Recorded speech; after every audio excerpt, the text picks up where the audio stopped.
अस्सलाम वालेकुम, बिस्मिल्लाहिर्रहमानिर्रहीम। मैं प्रोफेसर डॉक्टर अंजुम रहमान। आज मैं आपसे डिस्कस करूंगी कि वो ख़वातीन जिनको हमल के दौरान शुगर हो जाता है, जिसको हम बेबी शुगर कहते हैं, उनके लिए क्या ज़रूरी है, क्या ग़िज़ा में लेना चाहिए या क्या इंपॉर्टेंट प्रिकॉशंस हैं उनको लेनी चाहिए जिससे उनकी शुगर कंट्रोल रहे। डायबिटीज़ इन प्रेगनेंसी, एक तो वो ख़वातीन होती हैं जो ऑलरेडी शुगर का शिकार होती हैं, यानी कि वो शुगर की पेशेंट होती हैं, उनको पता होता है कि मैं डायबिटिक हूँ, ऑलरेडी किसी न किसी मेडिकेशन पे होती हैं और उनको डाइट कंट्रोल की ग़िज़ा का भी पता होता है कि हम ओवर द टाइम, साल 2 साल 4 साल में क्या ग़िज़ा ऐसी है जो हमारी शुगर को पीक करती है, हमने कैसे मैनेज करना है। मगर अनफॉर्चुनेटली वो ख़वातीन जिनको फ़र्स्ट टाइम प्रेगनेंसी के दौरान शुगर होता है, जिसको हम बेबी शुगर कहते हैं, वो बहुत दफ़ा इस चीज़ को मिस कर जाती हैं।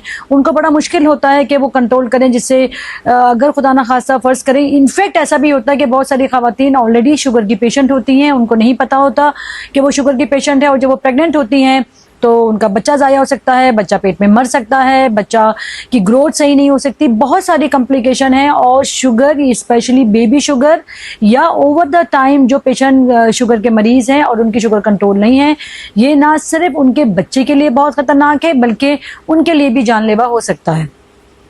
सो क्यों ना ऐसा हो कि हम कुछ ऐसा आपको बताएं कि अगर आपको फैमिली में कोई हिस्ट्री हो, जैसे कि ख़ानदान में वालदा को, वालिद को या कोई भी फर्स्ट डिग्री रिलेटिव को शुगर के पेशेंट हो, या फिर पहला आपका बच्चे ज़ाया हो चुके हों, या खुदा ना खासा पहले आपकी प्रेगनेंसी में बच्चा पेट में मर चुका हो, बच्चे का वज़न बहुत ज़्यादा हो, ये सारे रिस्क फैक्टर हैं। हम एशियंस ऑलरेडी शुगर और ब्लड प्रेशर के रिस्क फैक्टर में आते हैं, मतलब हम में ये दोनों चीज़ें ज़्यादा होती हैं।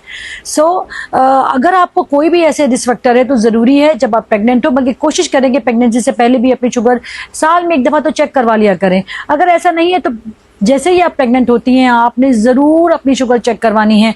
बेस्ट तरीका ये है कि 3 महीने वाला कंट्रोल, जिसको हम हीमोग्लोबिन A1C कहते हैं, आप ये चेक करें, जिससे हो सकता है कि प्रेगनेंसी से पहले का ही कंट्रोल आपको आ जाए और हमें शुरू से ही पता चल जाए कि खुदा ना खास्ता आप शुगर की पेशेंट तो नहीं है, यानी कि आप बेबी शुगर की पेशेंट नहीं है। बेबी शुगर उनको होता है जो 20 हफ्ते के बाद पहली दफ़ा शुगर डायग्नोज होता है, या शुगर के रीडिंग बड़ी भी आती हैं। जिनको ऑलरेडी इससे पहले होता है, इसका मतलब है वो डायबिटिक पेशेंट थी और उनकी डायग्नोसिस नहीं हुई, क्योंकि फर्स्ट टाइम वो प्रेग्नेंट हुई तो हो सकता है ये चीज़ इनकी क्लियर हुई है, ये चीज़ का पता चला, वो भी जब आप टेस्ट करवाएंगे। अब हम बात कर रहे थे कि क्या ग़िज़ा ऐसी होनी चाहिए।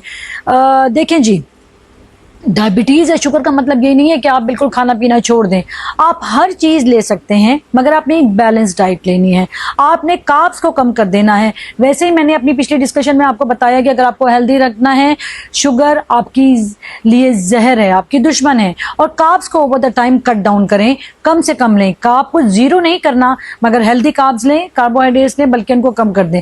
सो आपकी डाइट में क्या होना चाहिए कि आपकी शुगर डाइट के साथ ही कंट्रोल हो जाएगी। 70% ख़वातीन अगर डाइट कंट्रोल करें, प्रॉपर डाइट लें, अपने आप को मोबाइल रखें, वर्कशॉप करें ड्यूरिंग प्रेगनेंसी, तो उनकी शुगर कंट्रोल हो जाती है। इवन उनको जो है वो किसी गोली की भी ज़रूरत नहीं पड़ती। सो वो चीज़ें, वो सब्जियां जो ज़मीन के नीचे उगती हैं, स्पेशली जैसे आलू है, आपने वो उसको अवॉइड करना है। आप हरी सब्जियां, ज़मीन के ऊपर उगने वाली सब्जियों को खा सकते हैं। आपके लिए फ़िश बहुत अच्छी है, आपके लिए मटन बहुत अच्छा है। आप कोशिश करें कि आप जो चाय पिएँ तो ब्लैक टी ले लें या कहवा ले लें। अवॉइड करें अपने दूध में, अपनी चाय में दूध को अवॉइड करें अपनी चाय में शुगर को डालना, बल्कि मीठा तो आपने लेना ही नहीं है। अगर आपको बहुत ज़्यादा क्रेविंग है और आप बड़ी आदी हैं चाय लेने की, तो थोड़ा सा गुड़ डाल लें, वो भी ओवर द टाइम अब इसको अवॉइड करें। फिर आपने डेयरी प्रोडक्ट्स को कम करना है, जो है जैसे कि आपने क्रीम्स और इस तरह की चीज़ें हैं वो कम करें। स्किम मिल्क आता है जो स्पेशली डायबिटिक पेशेंट के लिए होता है, आप वो ले लें। इसके अलावा पल्सेस यानी कि दालें आपके लिए बेस्ट डाइट है, जैसे मैंने आपको कहा फ़िश बहुत अच्छी है आपके लिए। आटा बड़ा इंपॉर्टेंट चीज़ है कि जो आटा है आपने वाइट आटा नहीं लेना। आप चक्की काम पे जाएं, वहाँ पे आपको ब्राउन आटा मिलता है, आप वो आटे की रोटी बना सकते हैं। वो रोटी आप दिन में 3 दफ़ा भी खा सकते हैं। इसके अलावा जो राइस है, राइस को आपने वाइट राइस को अवॉइड करना है। अगर स्टिल योर वाइट लवर, तो ब्राउन राइस भी मिलता है जो कि यूजुअली हम शुगर के पेशेंट को रिकमेंड करते हैं जब आपकी शुगर कंट्रोल में आ जाए। अदरवाइज कोशिश करें कि जब तक कंट्रोल में नहीं है आप राइस को अवॉइड करें, आप मीठा बिल्कुल कट डाउन कर दें, अनटिल एंड अनलेस आपकी शुगर लेवल आपकी डाइट और आपकी फिजिकल एक्टिविटी के साथ कंट्रोल हो जाए। इसके अलावा जो है आपने, जैसे मैंने आपसे कहा कि आलू को अवॉइड करना है, मीठे को अवॉइड करना है, हाई फाइबर डाइट ज़्यादा लें जो कि सब्जियों में और फ्रूट्स में होता है।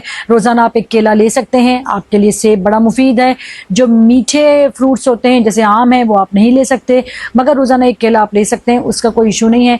कीनोआ, आप हर चीज़ को आपने प्रॉपर प्रोपोर्शन में लेना है, क्योंकि थोड़ी बहुत मिठास तो फ्रूट्स में भी होती है। इसका मतलब ये नहीं है कि आप फ्रूट ले ही नहीं सकते, आप ले सकते हैं, मगर एक पोर्शन मील, प्रॉपर पोर्शन बना के आप लें। उसके बाद अपने आप को फिजिकल रखें।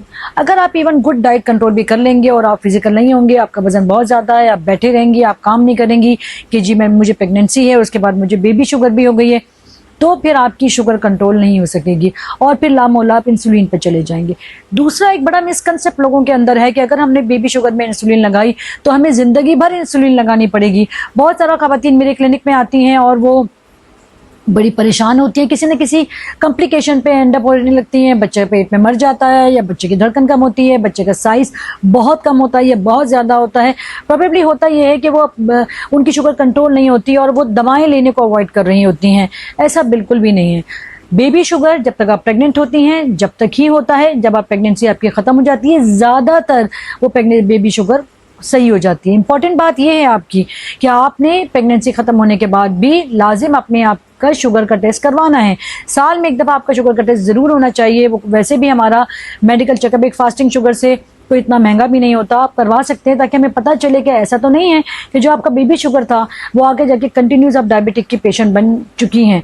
इसके चांसेस थोड़े कम हैं, मगर जो है प्रिकॉशन बेहतर है कि हम एहतियात कर लें, ना कि हम एक चीज़ के मरीज़ बन जाएं। इसी के साथ मैं आपसे इजाज़त चाहूँगी। Thank you very much. Pakistan जिंदाबाद।